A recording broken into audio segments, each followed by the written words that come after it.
البدع والأهواء، أهل البدع العقائدية وأهل البدع السياسية. نقول بيننا وبينكم السلف، بيننا وبينكم الكتب، كان فيقول البدع بيننا وبينكم. Bismillahirrahmanirrahim. Alhamdulillah. Wassalatu wassalamu ala Rasulillah wa ala alihi wa sahbihi amma ba'd. Kita akan meneruskan bacaan kitab Bulughul Maram yang ditulis oleh Al-Hafidz Ibnu Hajar Al-Asqalani rahimahullah taala, dan kita sudah masuk di kitab Shalah Babul Masajid, bab tentang masjid-masjid. Disebutkan pada pertemuan telah lewat bahwa tidak boleh seseorang jual beli di dalam masjid.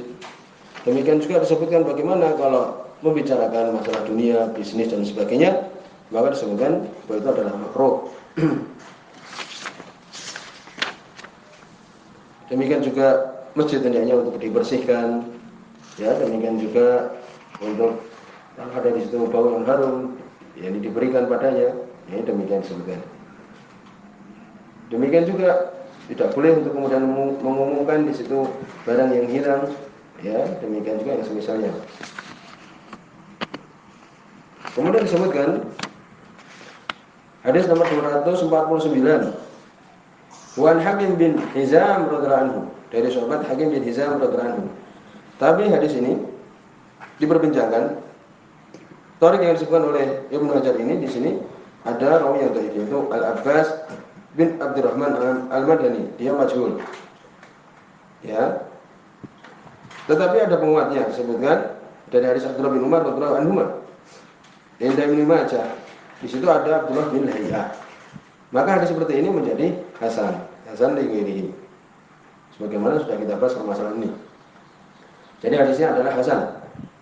Walaupun Ibnu Hajar menyebutkan bahwa itu adalah dhaif, ya.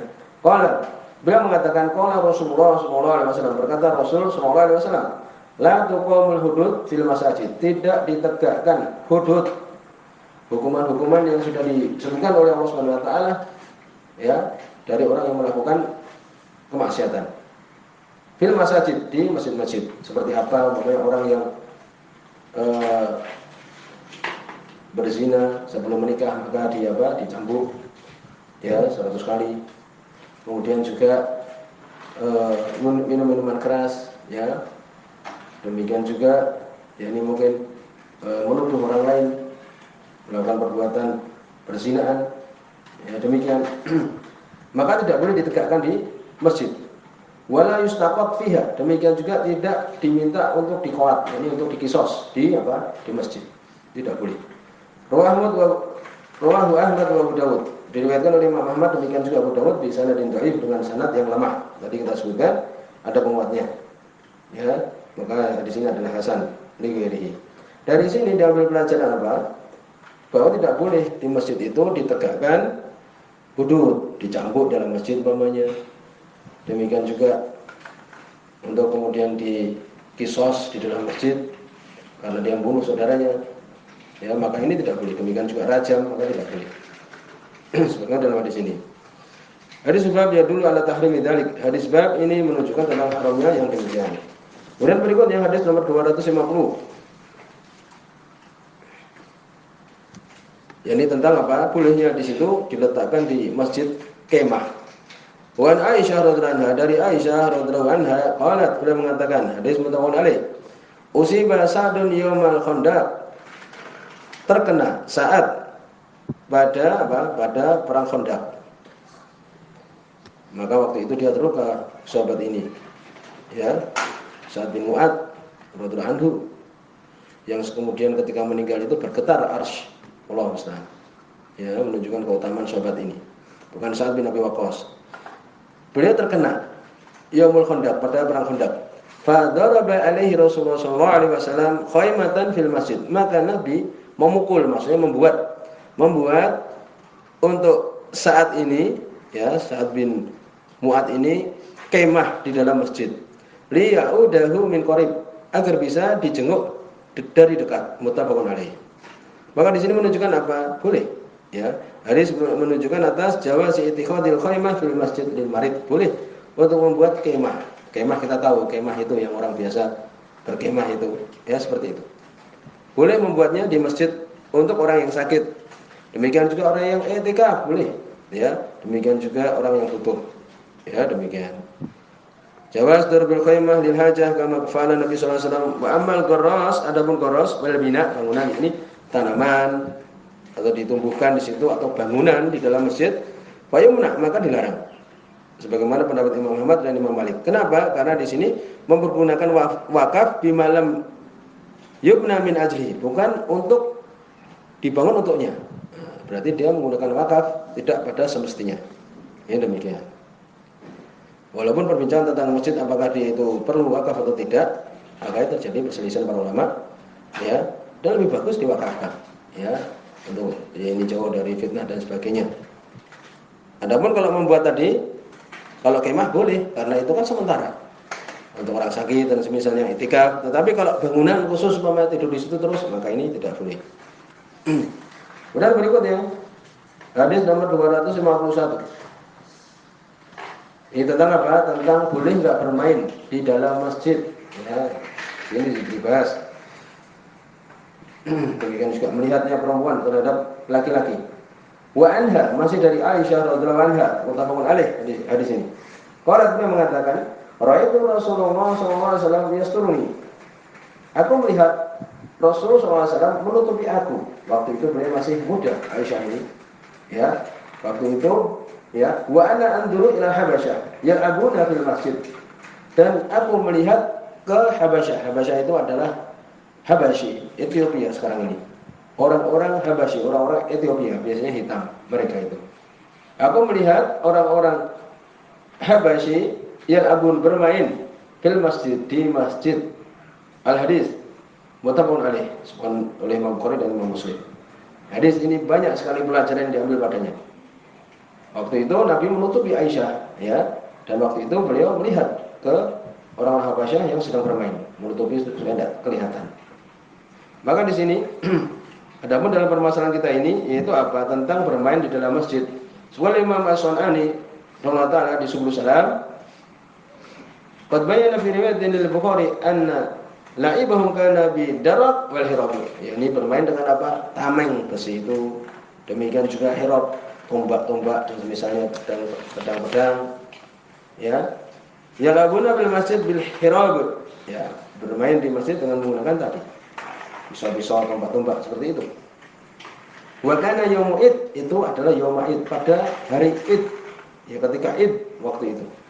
Pada ya dulu ala jawazi misla dzalik fil masjid fi yaumi masarah. Ini yang perlu diingat. Boleh bermain, ya, seperti itu. Ini bermain di dalam masjid di hari yang menyenangkan. Paham ya? Ketika hari id dan sebagainya. Ya, tidak terus-menerus seperti itu. Ya, bagaimana dulu kita perhatikan?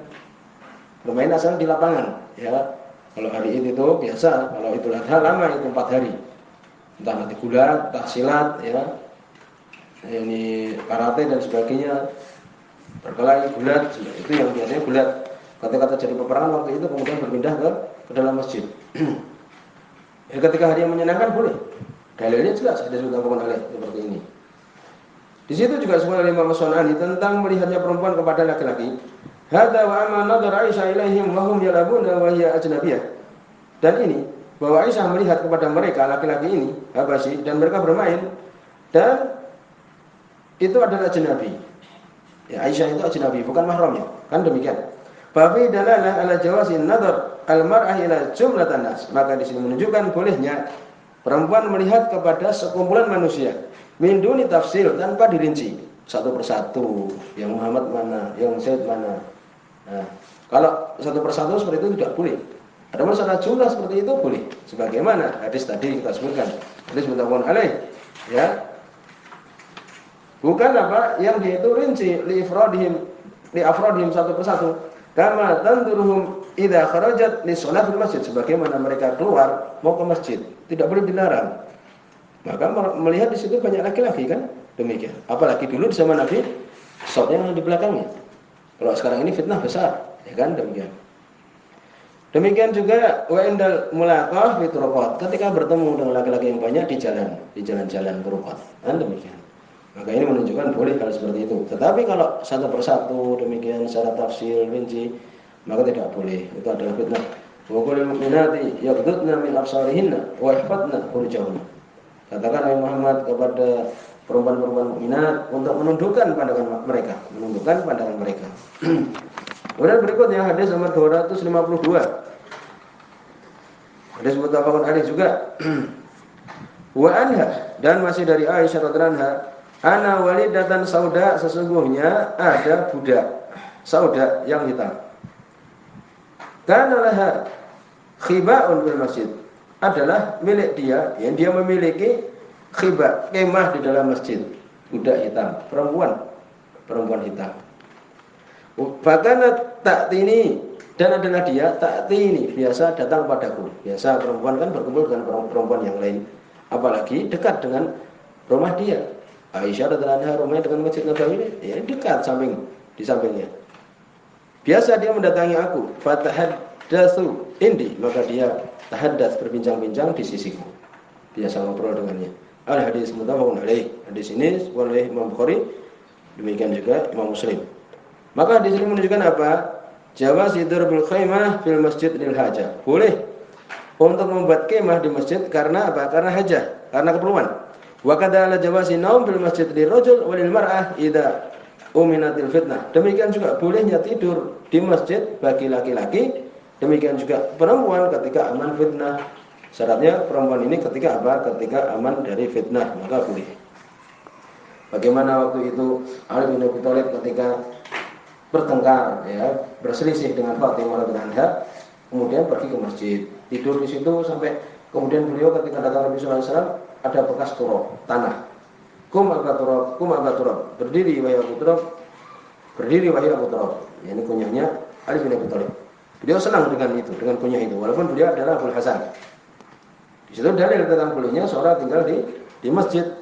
Oleh karena itu dibicarakan para ulama, an-naum fil masjid ala qismain, tidur di masjid itu ada dua macam. Kesimpulannya adalah boleh semua, mutlak, ya. Dibagi-bagi oleh para ulama. Ahaduhuma ayakuna li hajah itu. Ya seperti orang yang ada keperluan, iktikaf, sakit, sabar dan sebagainya, boleh enggak? Boleh, selesai. Yang kedua, menjadikannya sebagai tempat tidur dia.